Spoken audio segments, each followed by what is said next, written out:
Shalom, shalom. Shalom, family. Shalom.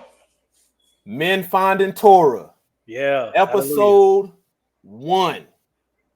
Man, I want to This just episode 1. this episode 1. Oh, hallelujah. Yeah, Okay. man. I just want to, with episode 1, Men Finding Torah, man, I just want to say what a pleasure it is, and seeing your growth, your body of work as you keep the commandments of the Most High. And say, man, I'm proud to have you on as the first guest, man, and I hope this sets a trend for young men so they can find the truth a lot sooner rather than walking around as lost sheep and deceived. Amen. Hallelujah. Oh yeah. I definitely agree, man. So for those that don't know, man, the first guest on Brothers Finding Torah is Brother Dre at Set Apart Gardens on YouTube. Yes, sir. Man, first and foremost, man, I need everybody tuning into this. Everybody tuning into this. Man, I need you to, pull out the notes on your phones. I know your phone is near. If you're on the computer, I need you to open up another tab, open YouTube, type in Set Apart Gardens, and go over there and subscribe. Hey, appreciate it. Hey, go over there and subscribe. And better yet, hit that arrow and set it to all notifications so you don't miss anything this brother is dropping. Yeah. Man, it's really, you've been an inspiration for, seems like you've been doing this a little while. We've been at it for about 2.5 years. And a lot of the ideas that, I saw on your channel, I was like, man, this is some good content. And then I found out through nuggets you were saying you was a commandment keeper. Yep. Yes, sir. A Torah observer. Yes, sir. A man of Yah. Hallelujah. Man, I'll let, if you got anything you want to say, open it up before we get into these questions, man. Yeah, man, just glad to be a part of this of episode 1. You see what I'm saying? Kicking this thing off, Men Finding Torah. I definitely appreciate you reaching out to me, Aki. It definitely means a lot. I pray that this reaches many, many young men and women who want to, learn too. But I pray it reaches, the people who it needs to reach. I pray that people are blessed through this and people learn, man, and if you're watching from my channel, go over and subscribe to Brother Justin over at Closer to Yah Ministries. But yeah, man, I'm looking forward to get into it, man. I appreciate it. I appreciate the opportunity. Man, I want to, since this is my first one, man, just give a testimony to what it was like from the moment you saw my asking you to do this interview, and how was the process setting this up for people that may want to come in and get interviewed, or maybe like wonder what's this process about, Yeah, no, most definitely. So when you reached out to me, man, I was just honored. Because a lot of times, when you're in that grind and you're working hard, especially as a content creator, when people reach out to you and kind of remind you like, hey, man, I see you. You know what I mean? I see what you're doing. That's very encouraging. You know what I mean? So when you reached out to me, man, it was just a reminder like, hey, man, keep going, keep doing what you're doing, because people are paying attention. You know what I mean? And as far as, getting on here, man, we set everything up, through the email. We got in contact. It was very simple process. I ain't gonna say I'm old, because I'm not really old, but as far as when it comes to technology, I feel like I'm old. So like we had a few technical difficulties, my camera and stuff, but I got it up and running, and you figure things out. But no, smooth process, man. You know what I'm saying? We built rapport, which I feel like was good that we did that. We talked before we got on here. But yeah, man, it was smooth. And if Brother Justin reaches out to you, man, I'm telling you, man, take the opportunity. Oh yeah, man. I got some man, you gonna set the trend and the tone, and I got some other ones lined up, man. That's really, people are gonna be shocked. Yeah. That, man, I didn't know there was brothers out there really living the book versus believing in like replacement theology and things like that, and Right. Oh, yeah. Oh, and living off the land too, while saying, while keeping the commandments. You know what I'm saying? And then, like you say, and his brothers that look like us. You know what I mean? That's one of the most important things. Man, I tell you, I'm constantly telling people, you know, man, growing up in Christianity, growing up in a lot of these different denominations, I didn't grow up in the country. I grew up in the city. Right. And you're not exposed to commandment keepers living off the land. True. Yep. So True. reading the book and then learning that there's people that's still doing this, I'm like, oh man, you know, we're gonna push this and push it hard, man. No, absolutely, we have to. Yeah, we have to. We got to change it. Can you hear me? Did you hear me? Yeah, I hear you. Okay, it's that homestead internet. It's that rural internet. Yeah, man. Hey, it's all good. So question number one, and keep in mind, for those that wonder, man, I just don't berate the guests with questions they don't have time to prepare for. And brother Dre got the question, so I'm gonna just ask the questions and then let him do his thing. And once you're done, we'll move on to the next question. Okay, let's do it, man. Let's do it. All right. How is how you live now different from how you grew up? Man, like you just said, brother, I'm from the city too. You know what I mean? And I'm from Jacksonville, Florida. You know what I'm saying? So like real urban. It's not too fast paced, but you know, it's faster than the country life for sure. But like, you know, just growing up, man, I grew up in poverty. You feel what I'm saying? Just the typical inner city type thing. You know what I mean? But growing up, like you said, I didn't see people living on the land, working the land, black farmers, commandment keepers. You know what I'm saying? I didn't really see that. It was more so of just scraping by. You know, you live in food deserts and things like that. So it's like, you know, the way my kids is growing up and the way that I grew up is two totally separate things, man. Like they blessed. Like I didn't see no chickens running around growing up. You might see a stray dog or an alley cat, something like that. But you don't see no chickens, you don't see livestock, you don't see different things like that. But also the space, you know what I mean? Like just being out on my land, man, just open space. You know, in the city and the inner city, it's not like that. You know what I mean? You either got project buildings, you got trailer parks, you got homes, neighborhoods, stuff like that. It's a concrete jungle.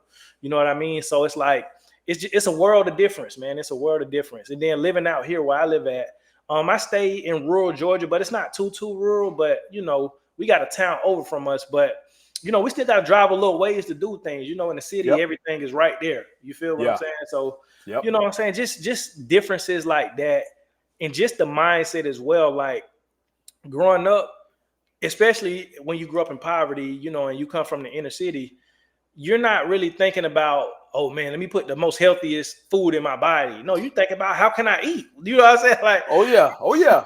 Like you whether it's noodles, whether it's hot dogs and beanies and weenies, oodles and noodles, TV dinners, whatever it is, it's like you eating what you can. But you know, living out in the country, it's like, man, you taking your food source very seriously. And it's like, man, I want to eat what I grow. I want to be able to, you know what I'm saying, eat food that don't have pesticides and herbicides and chemicals and different things like that. So, you know, those are some of the differences in how I grew up versus how I live now. Okay. Yeah, man, you touched on some stuff, man. And, you know, there's some young men, when you talked about the concrete jungle, right? Man, there's some young men that's in these cities, man. They're so cooped up on one another, and you wonder why they got all that violence, you know? Yeah. That all GMO food and cooped up. You ain't got no fresh air.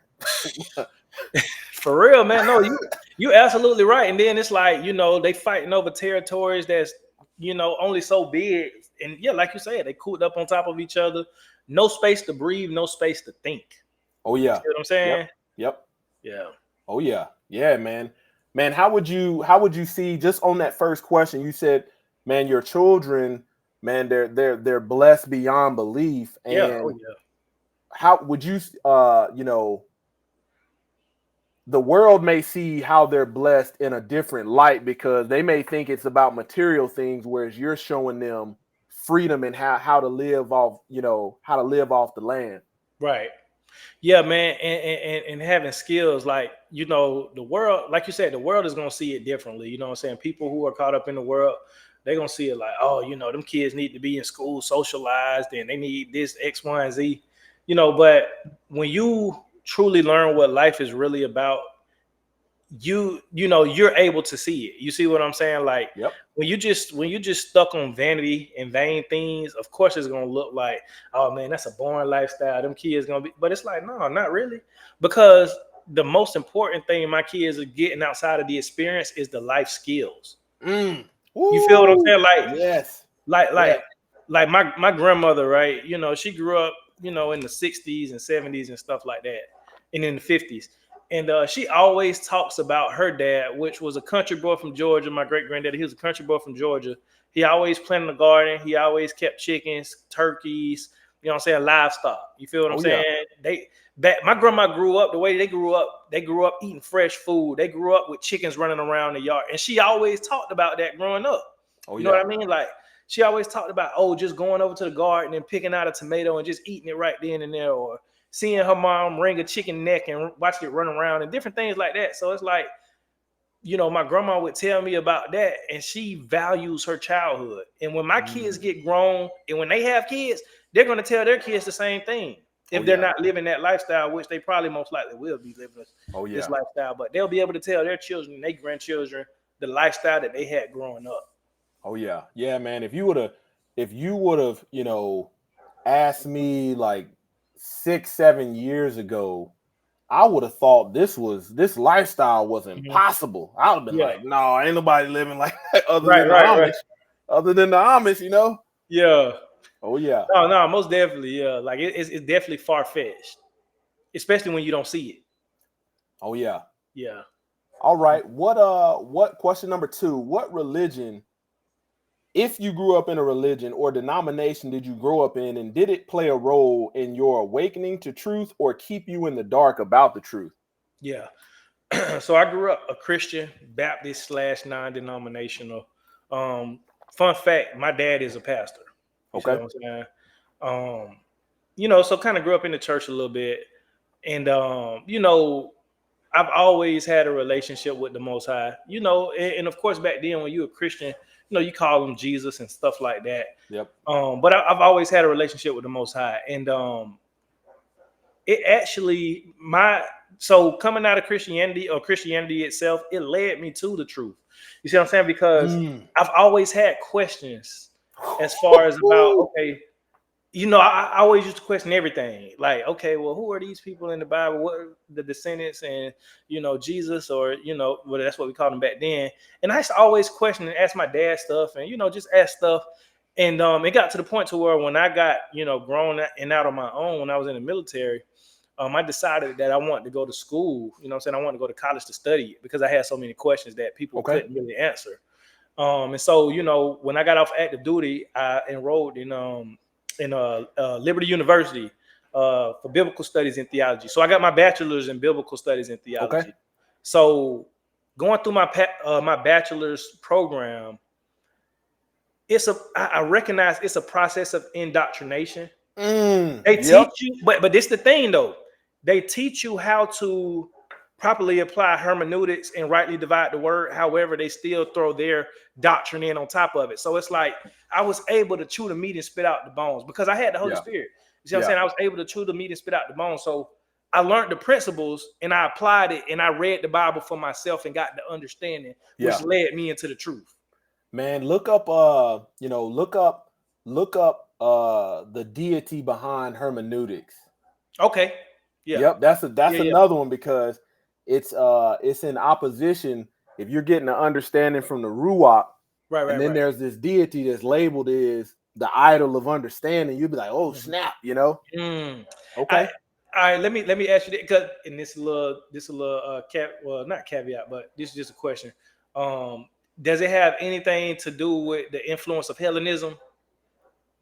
Like hermeneutics, the deity behind hermeneutics, or is it's something totally different? No, it's Roman Greek. The one of the deities of the Romans and the Greeks. Okay, so Hellenism. Okay, yeah, because Hellenism is like Greek thought, basically. So it's okay. Yeah, so you talk if you're referring to like Hellenism as the Yahudim following in the ways of the Greek.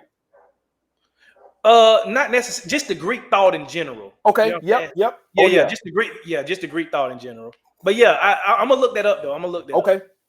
Yeah. All right. All right. Moving on. Question 3.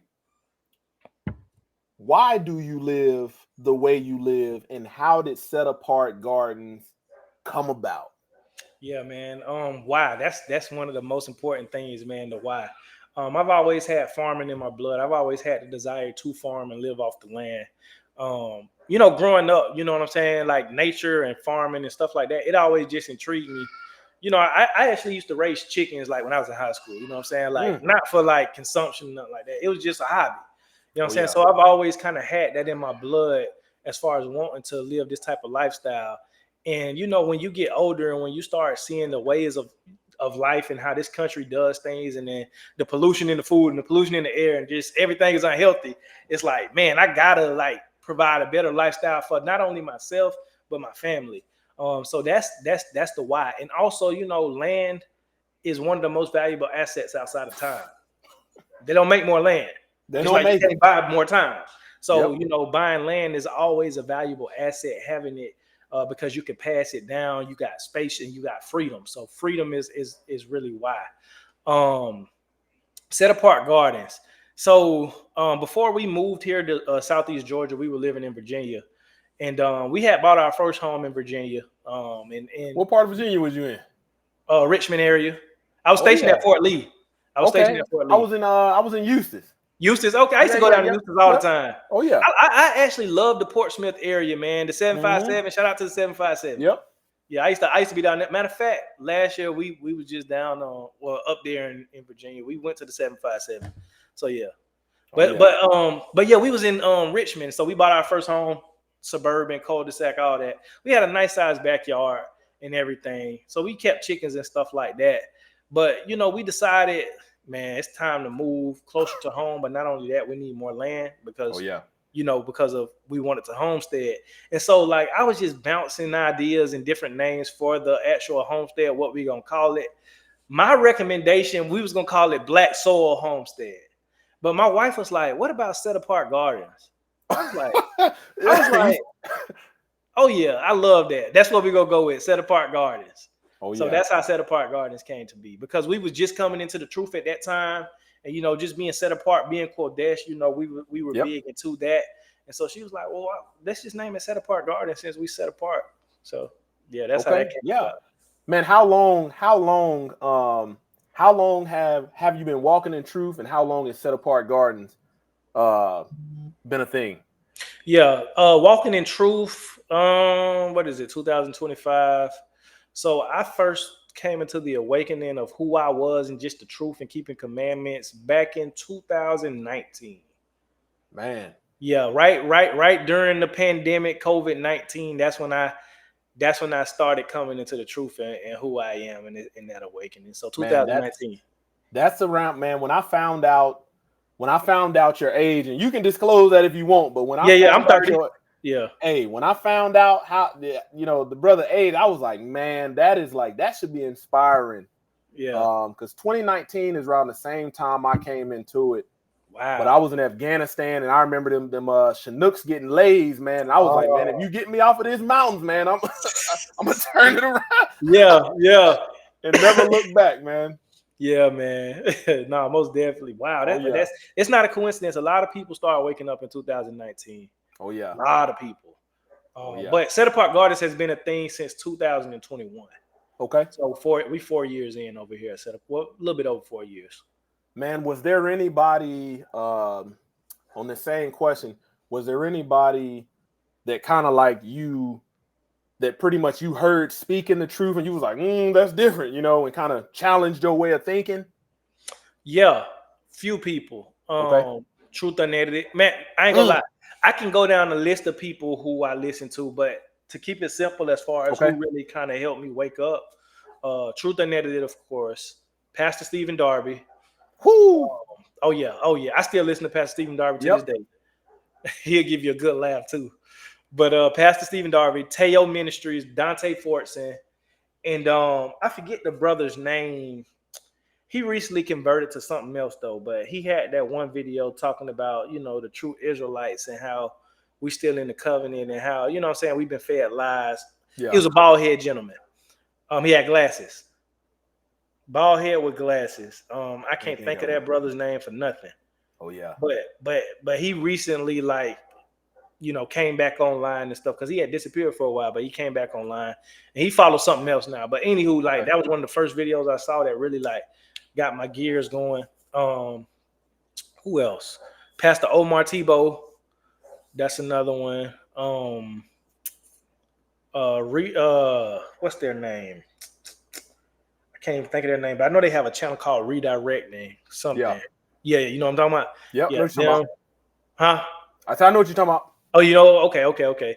And I want to say that's about that. Those are the main people who kind of like triggered my awakening in different things like that. Yeah, man. In 2019, man, for me it was man, you know, in that combat zone, man, stuff going down. And I remember, man, I was in my little hut, man, and a video from Pastor Dow came across from Straightway Truth Ministry. Yeah. And yeah, man, he challenged. I was mad that I was lost, because I couldn't find, like, everything that I was looking up. He was spot on, and I'm like, man, this is it. So yeah. And then definitely. Hey, shout out to Pastor Dow, Straightway. I've seen some good things that they've been doing over there too. Yep. And then another brother locally, when I got here, because I was in the process of coming out, but really didn't know how. And I had another brother that was a physical example by the name of Brother Pierce at To Be Better on YouTube. Okay. And he challenged it and pressed hard, and that's what I needed to, you know, it's what I needed. Okay. Right. Okay. Oh yeah. All right. So question number 4.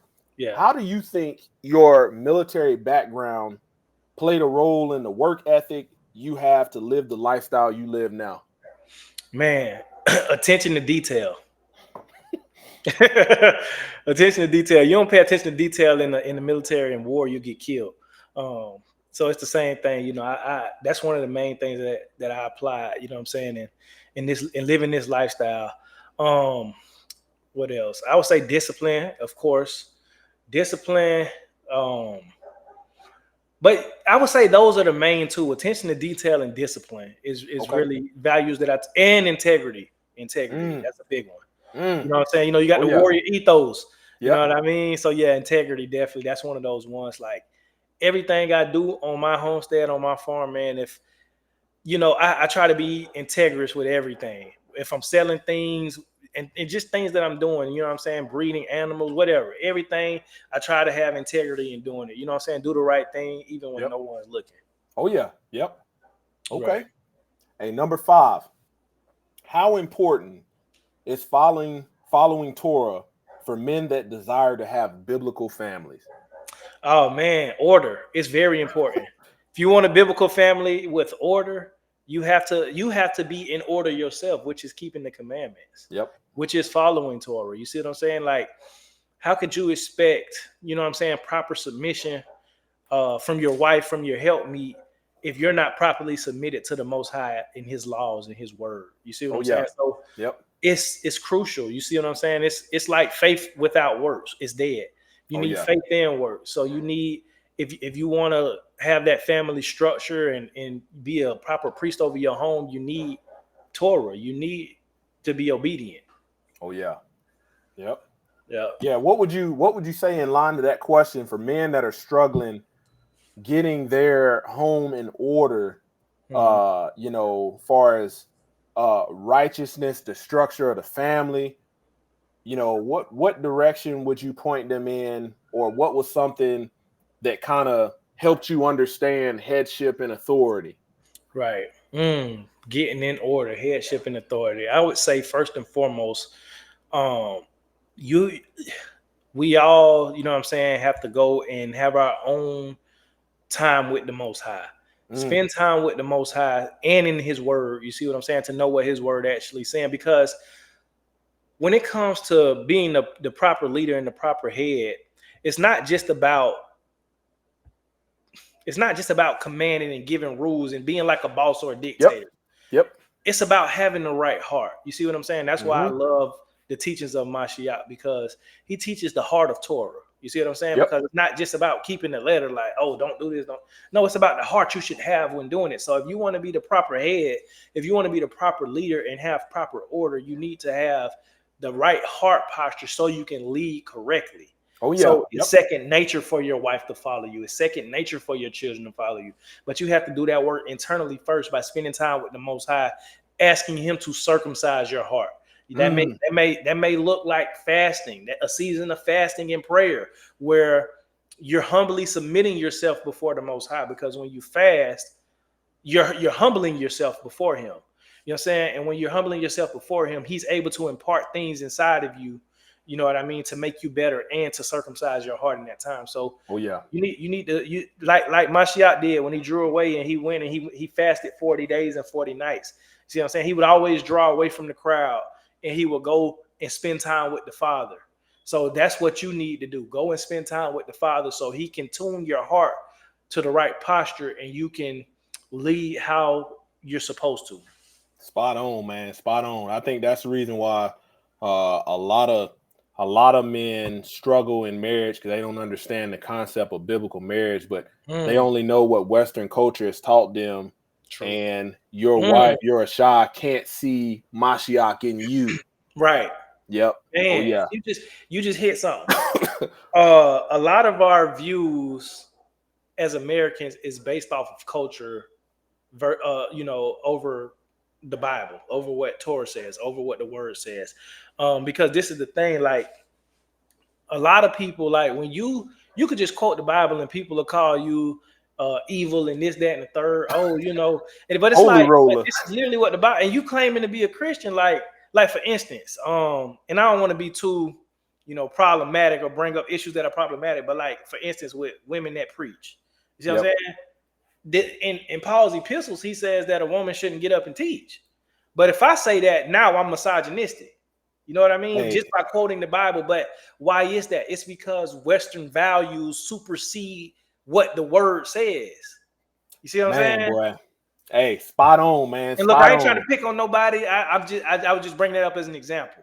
Man, one thing about men finding Torah, I want men to understand that, man, once men take up their cross, prepare themselves for persecution, man, the sisters will follow. The ones that's meant to follow, they will follow. Absolutely. And I don't mind talking about controversial topics, especially when the book backs it. But you just what you talked about, man, is modern day curse words that you just Oh yeah, man. Yeah. And we have to check ourselves, and when we want to get mad or emotional about something, ask yourself, is that your value system based off of how you grew up in Western civilization, or is that biblically backed? You see what I'm saying? How you feel in that moment. And a lot of times you'll realize, well, hey, I mean, this isn't technically wrong biblically. Like, there's nothing. It's just my personal beliefs and how I've been raised up in this society that says it's wrong. All right, man. Moving on. Question number 6. How has having a wife that is in the truth, a Torah observer, a commandment keeper, impacted or enhanced your journey as a man of Yah? Tremendously. Because I'm gonna tell you something. This is why I encourage all young men. Excuse my dogs in the background, they barking. But this is why I encourage all young men, man, settle down early. You know what I'm saying? Find that help meet.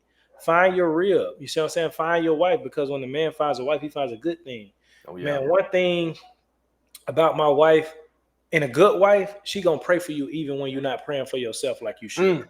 Yep. She gonna cover you. You see what I'm saying? That's why that's what help is. You see what I'm saying? Like when the world just done beat you down, she's able to, bring strength. She's able to bring, just the help that you need in that time where you need it. So it definitely has enhanced my walk. It has impacted my walk tremendously with the Most High. You know what I'm saying? Just having the help me and having the proper order, because the Most High said it's not good for man to be alone. He said that. Yep. You see what I'm saying? So it's like, you see all the benefits. Like when I was single and different things like that, you know what I'm saying? Like, I didn't get the same favor that I got when I was married. You see what I'm No, saying? Because no, no. when you get married, you find favor in the sight of the Most High. You find favor in the sight of people because you're doing something that's honorable. So, like it has impacted my walk, my life tremendously. You know what I'm saying? Like, shout out to my wife. Oh yeah. Hey, shout out to the wives that are walking in truth, fearing the Most High and keeping His commandments. Man, they are truly rare in this day, time, and hour. Truly rare. Truly rare. No, absolutely. Truly rare. I'm talking about, man, needle in a haystack, brother. You didn't found one.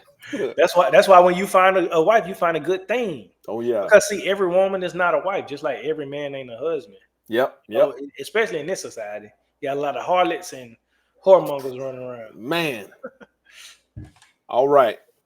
Question 7. How is walking in truth as a man of Yah change the trajectory in which you lead your family? That's a good one. Walking in the truth, it changed the trajectory because I'm not leading my family to the world. I'm leading them to the Most High. You see what I'm saying? Praise Yah. Praise Yah. No, man, like, no, for real, but like just, because, a lot of times people unintentionally lead their children to the world, lead their children to different things, you know what I'm saying, that are not beneficial and not righteous. You know what I mean? Western programming. Yeah, exactly. Western programming, like, oh, make sure you go to college, make sure you get a degree, make sure you try to get a good job, and make sure you have good social circles and this, that, and the third, and network, and hey, go join this society and do this. And it's like, no, I'm not. When you follow the Most High, you seek righteousness first for your family, for your children, for your wife. You lead them, and even if it's not popular, even if it's not convenient, you're still going to lead them to righteousness. So yeah, most definitely, man, following the Most High, it's changed the trajectory because I lead my family to what's righteous and not what's popular. Man, and I think that is a game changer, man. Men would find a lot of the headaches that you have, that men are having out in the world, man, if they were to just view it from the biblical lens and be willing to walk in it, man, it's a night and day difference. Oh yeah, for sure. Absolutely. Yeah, that world gonna chew you up and spit you out, man. No, for real. You're able to have discernment, like when you following the Most High, you're able to discern those things. Like, although it might look good, your spirit will tell you, like, no, that's not good. Your spirit will show you the end of that thing. You see what I'm saying? Yeah. All right, question number 8. This is a controversial one. Oh man. Why do you think society, Western culture, is attacking biblical masculinity, nuclear family structure, and traditional biblical roles? You said why? Why? Okay. The same reason it always has, because of who is the ruler of Western civilization. You see what I'm saying? Like, just going back in history, like, this just didn't start in America. This started in Greece. This started in Rome. This started with Hellenization. It started with Alexander. You see what I'm saying? It started way back then. And who has given all of these powers to these people, to these civilizations? It's the enemy. You see what I'm saying? It's Hashatan. So we know that what the enemy does is perverts the ways of the Most High. You see what I'm saying? So that's just in his nature, to pervert and to try to duplicate and different things like that. So, you know what I'm saying? Like, it's just something that's been ingrained in civilizations that have been led by the enemy through history. That's why, like, a lot of people say, well, this country is a Christian nation. It was founded on Christian principles. It wasn't. Never. That was just a cover up. You see what I'm saying? Because that's what the enemy does. The enemy, the enemy will do evil things, but then he tries to put a mask on it. Like, oh, this is rooted in ethics and Christianity and all this type of, no, it's not. You know what I'm saying? So it's like, this is the ways of the enemy. It's always been like this. There's nothing new under the sun.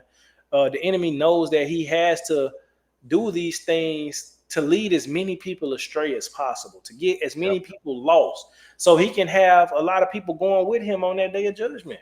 Oh yeah, man. What you're saying, for people that really don't know what you're talking about, is basically when the early settlers got here and was using the cover of Christianity or Christendom If you look in the Torah, you can find the violations that they were committing blatantly while saying, "Yep, blatantly." Yep. Yep. So do your research on that one, because that's It's the same thing right now. What we see happening. We Yep. see. I ain't even gonna speak on it, but yeah, I ain't gonna speak on it. Hey, if you want to, look, we got No. time. No. I got you. No. Okay. All right. Hey, number 8. Question number 9. Okay. What is one thing you want young men and women that are not aware of the truth of Yahweh to know? That's a good one too. Man, I want them to know, man, like it's possible. It's possible to serve him and to follow him. Also, obedience is better than sacrifice. You see what I'm saying? You don't have to you go through life bumping your head and sacrificing things when you could just been obedient the first time. And he'll give you the grace to do it. You see what I'm saying? A lot of people think, man, that's too much. It's too much to follow this and live like this and live this lifestyle because of a lot of misconceptions. You know what I'm saying? Like your thought, a lot of young men and women, like they thought of holiness and righteousness is what they see in religions. They see fake church people. They see priests and nuns. You see what I'm saying? No, lip service worshipers. Lip service worshipers. Yep. Oh man. They think this is what they think of. They think of two-faced, shady people who have ulterior motives, who are greedy, who are perverted, or people who just live a boring life. And it's like, no, that is not it. You find so much fulfillment in walking with the Most High, living for him, and he'll give you grace. He'll give you joy. He'll give you fulfillment. He'll give you all of those things. Yep. And this is the thing, like a lot of things that the world tells you, this is what God says you can't do. That's not even what he says in his word. You see what I'm saying? Like, just like the Pharisees put limitations on what men could and couldn't do. Like when they said, well, they made it a sin to eat with unwashed hands when that's nowhere in Torah. Nowhere. That's why when Mashiach was correcting them, he said, and a lot of people took that verse out of context when he said, whatever goes into the mouth, it's going to come out anyway. So it's not defiling you. He was talking about eating with unwashed hands, not eating pork. He was talking about that. But I digress on that point. But the Pharisees made laws around laws. And that's the same thing men are doing today. They're making laws around laws. And people think, man, I can't do nothing then. And it's like, no, because they'll say, oh, you got to be to church every Sunday with a suit and this, that, and the third appearance. And you got to speak like this. And the politics, it's like, no, that's not what following the Most High is. All of that is semantics and, just politics. But you can follow him.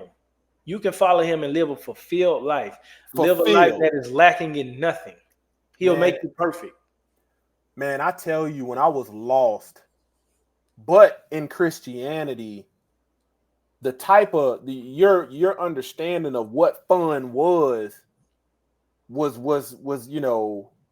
transgression, but then crossing over, learning how to keep the commandments, man, and not violating Torah, man, you can have a good time. Oh yeah, for sure. A good time. For sure. Yeah. No, absolutely.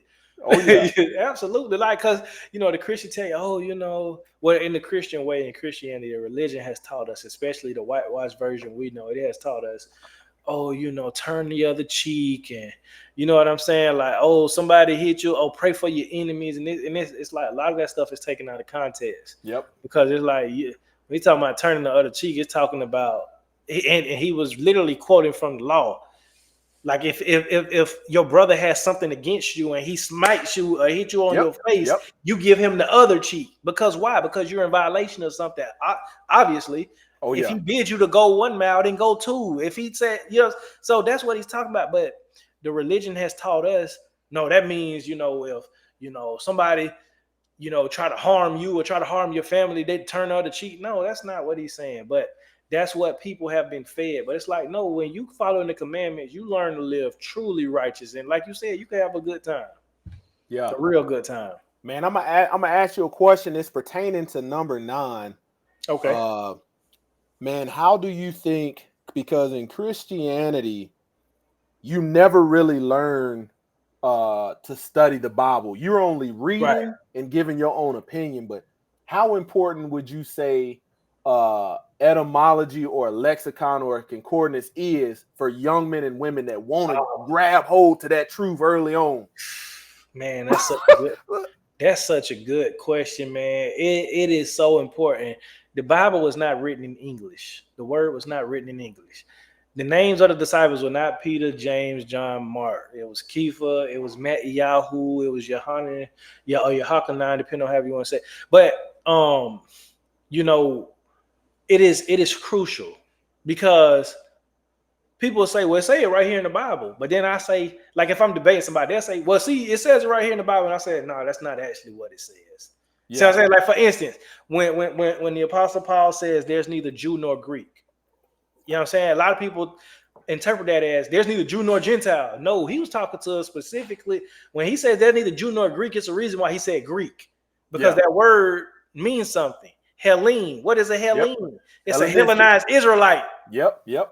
You see what I'm saying? So when you read it like that, and it's like, oh, he's saying there's neither Jew nor Hellene in Christ, meaning we all the same, whether you circumcised or uncircumcised. And just because they were raised up in Greek culture don't mean that, you know what I'm saying, they can't be in Mashiach for Christ. But it's just a lot of things like that. Just learning what words mean, learning the meanings of different things. As far as what the word says, you get a better understanding. You get you're able to answer a lot of questions and get more clarity.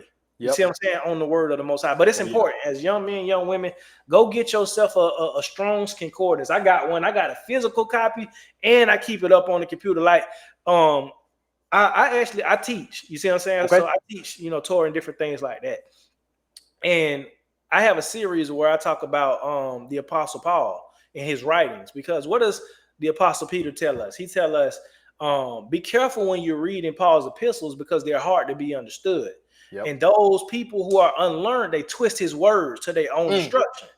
You see what I'm saying? And so in this series that I have revolving the Apostle Paul, I go through each one of his epistles. So I tackle Romans, 1 Corinthians, all of them. And when you're reading these epistles, you need to have a Strong's Concordance or a lexicon right beside you to see every word that he's saying. Because what he's saying, when it reads in English, it sounds one way, but when you break down the Greek and in the Hebrew, it says something totally different. You see what I'm saying? Because it's like, well, if he's talking about this, why is he precepting the prophets if he's talking about Gentiles? When you're talking about bloodline Gentiles, why is he precepting this prophet? You see what I'm saying? Then you go back into those precepts and you see, oh, this has to do with Israel in the latter time. So obviously he's got to be talking to somebody who descends from these people. Oh, yeah. But you wouldn't know that if you didn't have that Strong's Concordance, that lexicon, that understanding. But sorry to go off on that tangent, man. Man, you good, man.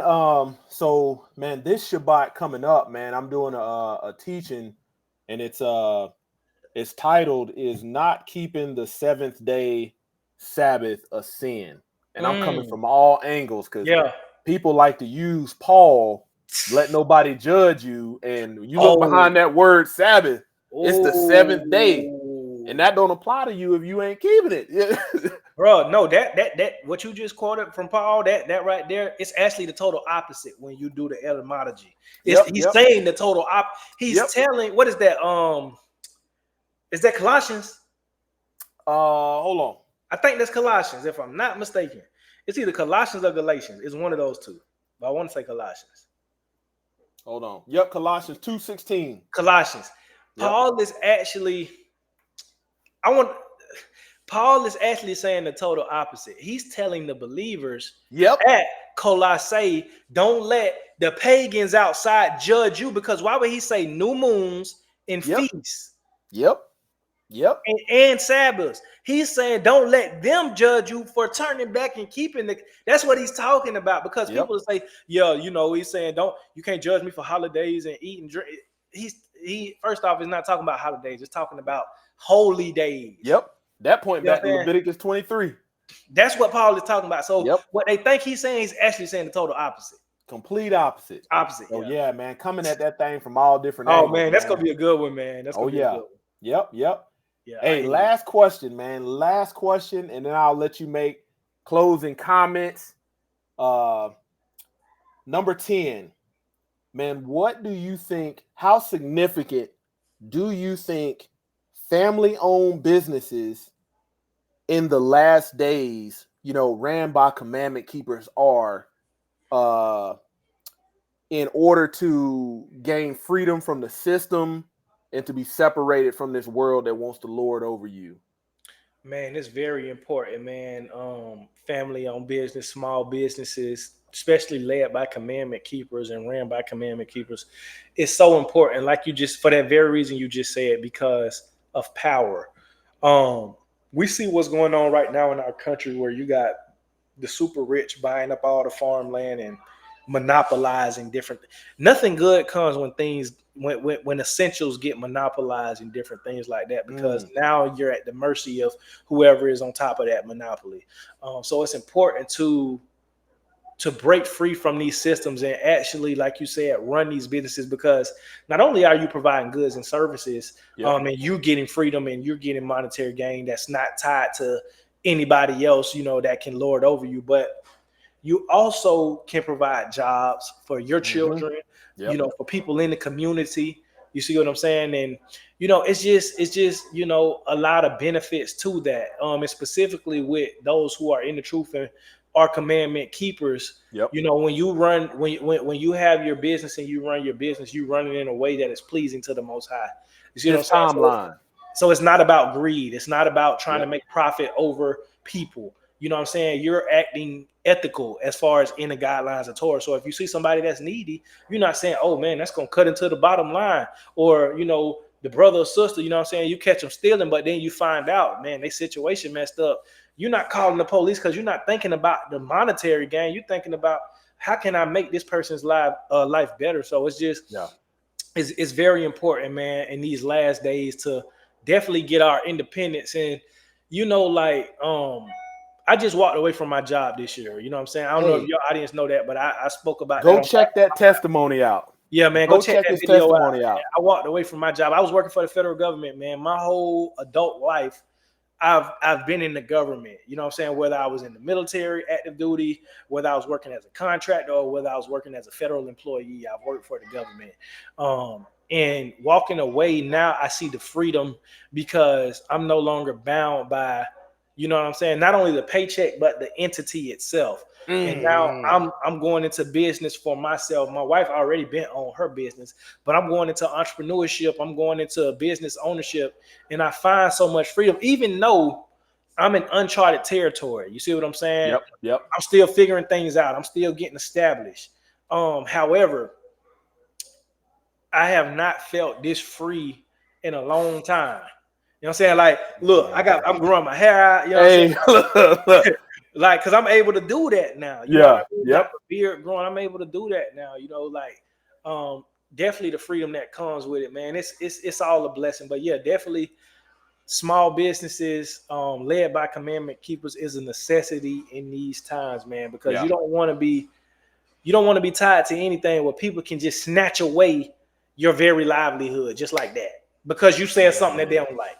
You see what I'm saying? And the industrial military complex is based upon the Western perspective. So that don't make it no easy when you got to put in approvals to try to keep the feast days.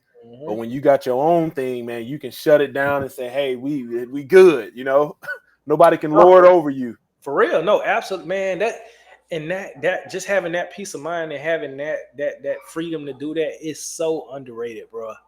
It's so underrated, especially when you coming from a military background like you and myself, because you gotta get approval for literally everything, man. Like, look, I tell people this, right? People don't believe me, like who are civilians, don't believe me. When you are in the military, they own you. Literally. They own you. When you are in the military, like I remember my first duty station, I had a battle buddy, right? I was stationed in Hawaii for my first duty station. Oh, yeah. So this guy, he went snorkeling or whatever, and he got cut up, real bad off the barnacles and stuff like that. But anywho, he got an Article 15. For y'all who don't know what Article 15 is, that is basically like a reprimand. He got an Article 15 for destruction of government property. Who was the government property? His body was the government property. So the government literally owns you when you are serving in the military. That just tells you how much freedom you have. Oh yeah. Hey, spot on, man. Man, I'll let you you get the closing comments and tell people where to check you out. Okay, Yep. man. Hey, first and foremost, man, I want to say all praise to the Most High, Yah. All Praise y'all. praises to the Most High, man. I'm just so thankful, man. Thankful for the brother Justin, for the Aki, for you know what I'm saying, just deeming me worthy. You know what I'm saying, to be the first person in this series of Men Finding Torah. I pray that this blessed you. Please hit the like button. Please subscribe to this brother if you haven't already. Check me out, Set Apart Gardens. On all platforms. You can look me up on YouTube, TikTok, Instagram, Facebook. We also, so this is my merch right here. We got, merchandise. So check out my website, man. It's all going to be, if you go to my YouTube, it's all, the links are all there. We also have a community, a private community, man. If you want to see like behind the scenes graphic butchering, we also got courses dropping on there, but we have a community that's private, man. It's $15 a month right now, but it will increase in the future. So go ahead and check us out over there. We also have a free tier, which is in Facebook, called our Set Apart Tribe as well, where I go live pretty much every day, every morning on Facebook, in that group where we just talk about mindset stuff and just different things that people want to talk about. Also in that free group, you can promote any business you have, any product or service that you offer. You can promote that and you can network. So, it's a win-win for everybody, man. So yeah, just check me out on all platforms. Go buy some merch, man. Support the channel, support the brand, man. On the back of this shirt, it says, if you give them the power to feed you, you give them the power to starve you. Yeah, man, just check us out, man. And I appreciate the brother Justin, man. I really appreciate it. Man, I'm going to drop your links. I'm going to drop your link to your channel in my description so people can go get right to it first. They have no excuse. No excuse. And yeah, man, it was a pleasure, and hope to have you back on the show, man. You got a plethora of content. Yeah. That before I knew you was a commandment keeper and I saw you keep the feast, I was like, man, that one where you pretty much were keeping the feast, and then you talked about your testimony of coming out of the workforce. Yeah. I was like, man, this concept was pretty much manifested off of that right there. Okay. So I was like, man, I gotta, because brother standing tough in it. I gotta get this brother on the show. Man, hallelujah for that. All praises for that, man. Yep. Man. Oh yeah. And that's just a reminder to me, man. People are always watching even when you think they're not. Yep. You see what I'm saying? Because in our eyes, we're not as influential as other people may see us. So it's just that was just a reminder to me, man, that my content is actually impacting people. So man, appreciate that, Aki. Yeah, man. When I first got on YouTube and started this, you get so caught up in trying to beat the algorithm and all of this, and then you realize it ain't about the views, it's about the souls. For real. Yep. For real, man. No, that's so true. That's as long as you putting your best foot forward, it's gonna do what it's supposed to do. Not what you want it to do, what it's supposed to do. Yep. Oh yeah. Yeah, man. Hey, pleasure to have you on. Want to wish you and your family, your homestead, your businesses much prosperity, much blessings in the name of Yahshua HaMashiach. Hallelujah. Hey, and yeah, man, we'll have you back on the show, man. We'll go ahead and wrap it up. For sure, man. Hey, hallelujah. All praises. All right, brother. Walk strong. Shalom.